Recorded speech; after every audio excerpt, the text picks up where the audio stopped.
मित्रांनो आपला बर्थडे झाला सेलिब्रेट. काय म्हणायचं आहे का रे पत्या? नाही भाई.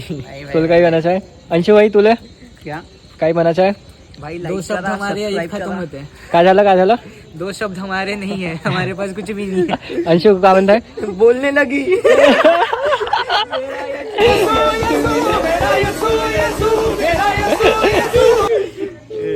चला मग भेटतो आम्ही नेक्स्ट व्लॉग मध्ये. आता पत्याच्या बर्थडेला डायरेक्ट नागपूरला.